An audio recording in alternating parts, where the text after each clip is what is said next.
Hello, classmates of Nursing 451. It's Tia Townsend here with our Week 3 discussion on time management and nursing stress. Um, some time management strategies that I have used in my daily work are time blocking, delegating, and rapid planning method. Time blocking involves setting blocks of time for specific or certain tasks. This allows me to prepare for important tasks and allows my coworkers and other staff to know times during the day that I will be unavailable. Delegating is a huge part of nursing, and I use it during my day-to-day interactions with students.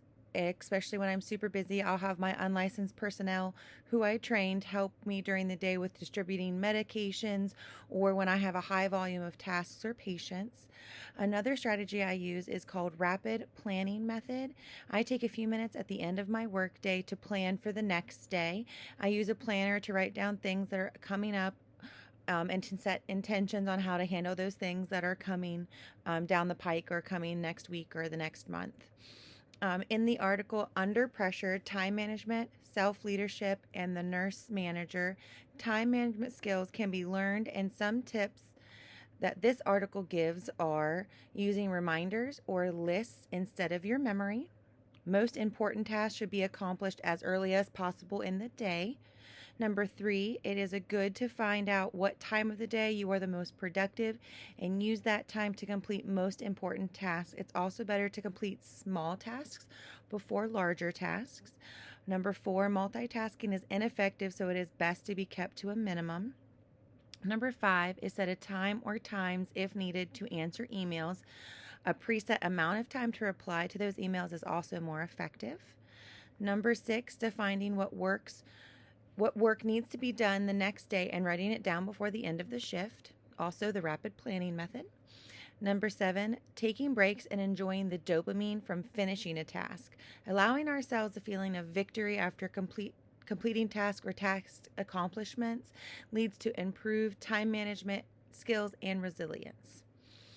Resilience is the ability to adapt and bounce back from adversity, maintaining well-being despite challenges, and successful adapting to difficult experiences. It's not about avoiding hardship, but about developing the mental and emotional and behavioral flexibility to navigate challenges and grow from them.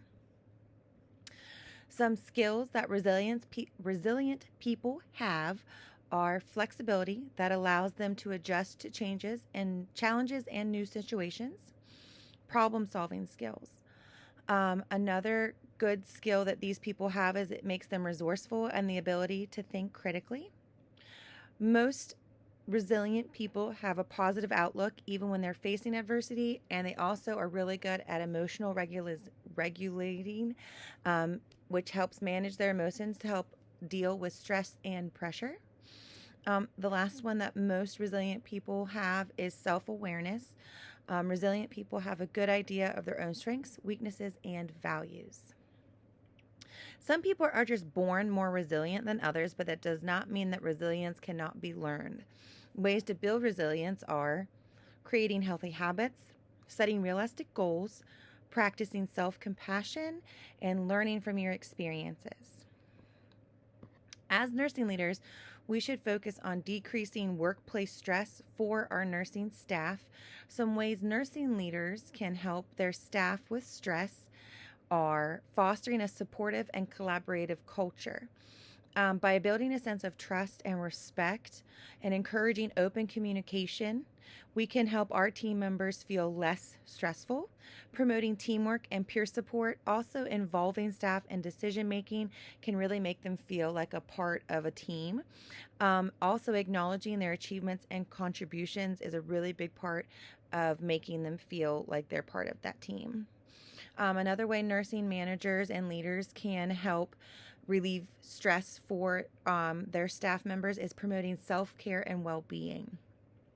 Encouraging self-care practices, supporting a healthy work-life balance, providing access to resources, and encouraging communication is really good for stress management. A third way is for nurse managers to address workplace stressors. Advocating for adequate staffing and promoting effective delegation are really effective ways to help relieve stress for our staff members. Addressing workload imbalances and identifying and addressing situations where nurses feel consistently overburdened is a big step for nursing leadership. We also need to provide opportunities for continued education and on-site training. We also need to plan for debriefing after incidents occur. This just helps everyone go over the situation and make sure everyone feels comfortable with what ways need to be changed or adapted to help those situations not happen again. We also need to be very diligent on trying to identify early signs of burnout so we can help our staff members with those situations that arise. As nursing leaders, we must remind nurses to not only take care of their patients, but themselves as well. Some ways the nurses themselves can minimize work-related stress is through self-care, such as prioritizing sleep and maintaining a healthy diet while also engaging in physical activity. Also, taking scheduled breaks and remembering the reasons why you became a nurse will help reduce stress.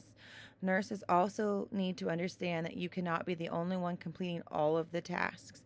Learning to delegate and do it properly and seeking support is important when we are feeling overwhelmed. Talking to colleagues and seeking professional help is important. It's also important to learn self-compassion even during stressful times. Thank you for your time, and I hope you guys have a great week.